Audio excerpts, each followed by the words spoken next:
Hello guys, welcome to our channel. आज हम class 11th के केमिस्ट्री का चैप्टर नंबर 6 इक्विलिब्रियम का प्रॉब्लम नंबर 6.3 करने जा रहे हैं। लेट रीड द क्वेश्चन के अंदर हमें क्या बोला है, PCl5, PCl3 and Cl2 are at the equilibrium at the 500 kelvin, यानी कि हमारा PCl3 यानी कि अपना जो PCl5 है वो डिसोसिएट हो रहा है, या फिर ऐसा कह लो कि PCl3 और Cl2 हमारा मिलकर क्या बना रहा है, PCl5 बना रहा है।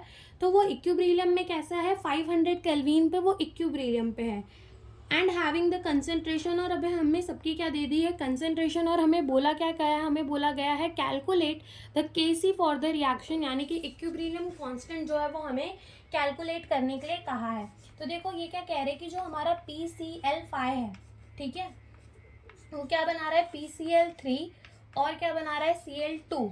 कहाँ पे बना रहा है, इक्विलिब्रियम पे, ठीक है। तो इक्विलिब्रियम पे इनकी कंसेंट्रेशन हमें दे दी हुई है।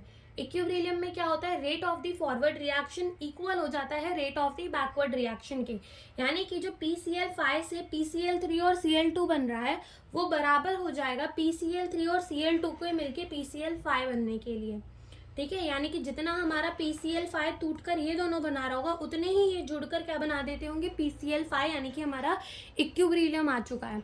हमें इस क्वेश्चन में सिर्फ इक्विलिब्रियम कांस्टेंट को कैलकुलेट करने को कहा है। सबसे पहले देख लो रिएक्शन बैलेंस है या नहीं। यहाँ पर एक पी है, यहाँ पे भी एक पी है, यहाँ 5 Cl है, यहाँ पे 3 2 5 Cl है, तो ये रिएक्शन कैसी है, बैलेंस है। अब हमें इसका क्या निकालना है, इक्विलिब्रियम कांस्टेंट यानी कि Kc।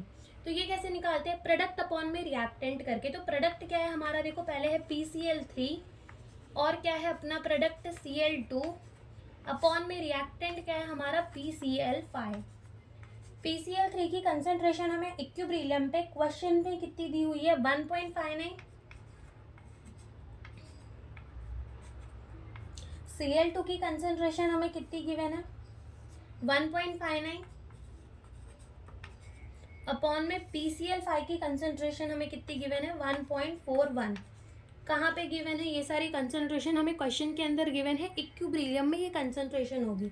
जब 1.59 को हम मल्टीप्लाई करेंगे 1.59 से, तो जो हमारा आंसर है वो कितना आएगा, वो आएगा 2.5281 डिवाइडेड बाय 1.41। और जब हम इसको डिवाइड करेंगे विद द 1.41 तो जो हमारा आंसर है वो कितना आएगा, 1.79। ठीक है, ये हमारा क्या आ जाएगा, Kc, जो कि हमको यहाँ पर कैलकुलेट करने के लिए कहा था इक्विलिब्रियम कांस्टेंट। तो ये हमारा आंसर आ चुका है। Thank you for watching the video.